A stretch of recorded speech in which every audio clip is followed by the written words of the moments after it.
जो अन्य जो प्रकार हैं किनशिप यूसेज के, वो हैं एमिटेट या पितृस्वश्रेय या बुआ का अधिकार, और दूसरा है कोवेट या सहप्रसविता सहकष्टी। इन दोनों के बारे में अभी हम चर्चा करेंगे। सबसे पहले पितृस्वश्रेय, अंग्रेजी में इसको एमिटेट बोलते हैं और दूसरे शब्दों में इसको हम बुआ अधिकारी बोलते हैं। यह जैसे मातुलेय प्रथा के बारे में अभी हमने बात की कि जैसे माता के भाई और भांजे के भीतर के बीच एक विशेष प्रकार का अधिकार और संबंध होता है, उसी प्रकार से पितृस्वश्रेय प्रथा में पिता की बहन यानी कि बुआ का महत्व भतीजे के जीवन में होता है। उसको हम ठीक उसी का ये बुआ के साथ में जो संबंध, जैसे मामा के साथ संबंध होता है, लगभग वैसा ही संबंध बुआ के साथ होता है, तो उसको हम पितृस्वश्रेय कहते हैं। रिवर्स ने अनेक प्रकार की जनजातियों का उल्लेख किया है जिनमें कि इस प्रकार की प्रथा पाई जाती है।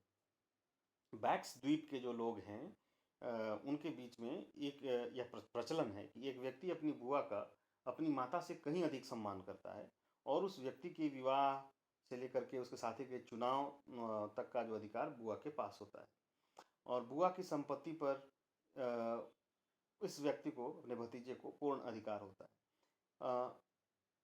यह व्यक्ति इस संपत्ति को मनमाने ढंग से खर्च कर सकता है। दक्षिण अफ्रीका की कुछ जनजातियों में भी यह प्रथा पाई जाती है।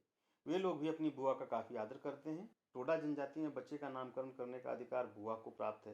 कुछ जनजातियों में तो दाह संस्कार का भी अधिकार बुआ को ही प्राप्त होता है। पितृस्वश्रेय की प्रथा के प्रचलन का कारण उन संबंधियों में पारस्परिक सामाजिक अंतःक्रियाओं को बनाए रखना हो सकता है जिनमें विवाह के पश्चात उस अंतःक्रिया के समाप्त होने की संभावना रहती है।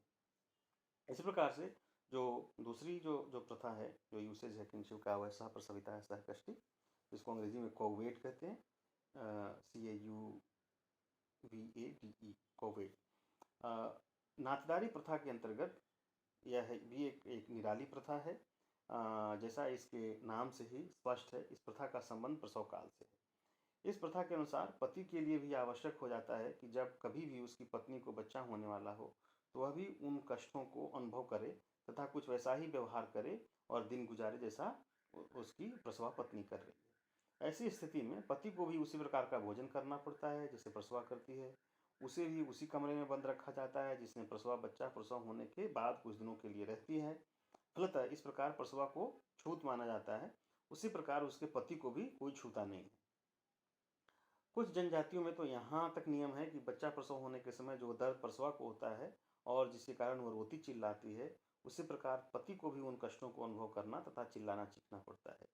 इतना ही नहीं, प्रसवा जिन जिन नियमों का पालन करती है, पति को भी उन नियमों का पालन करना पड़ता है। इसीलिए खासी जनजाति में पति अपनी पत्नी की भांति बच्चा पैदा न होने तक कोई नदी पार नहीं कर सकता या कपड़े नहीं धोता है। इस प्रथा के प्रचलन के संबंध में मानव शास्त्री जो हैं एक मत नहीं है। कुछ विद्वानों का कहना है कि जनजातियों में जादू के द्वारा नुकसान पहुंचने का डर अत्यधिक होता है, इसलिए माता और पिता दोनों पर ही अनेक प्रतिबंध लगाकर उन दोनों को जादू टोने से तब तक रक्षा करने का प्रयास किया जाता है जब तक बच्चा सकुशल पैदा न हो जाए।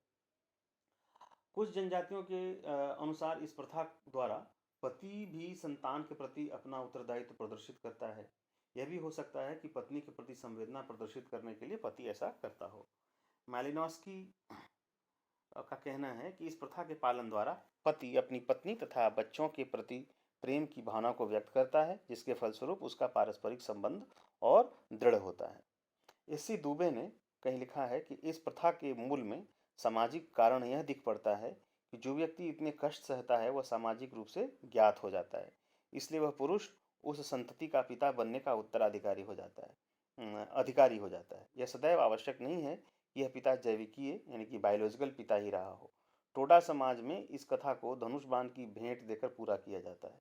जिस प्रकार टोडा जनजाति धनुष बाण भेंट करके पितृत्व का अधिकार प्राप्त करती है, उसी प्रकार दूसरे समाजों में सह प्रसविता पितृत्व को प्रदर्शित करने की एक सामाजिक प्रथा है। धन्यवाद।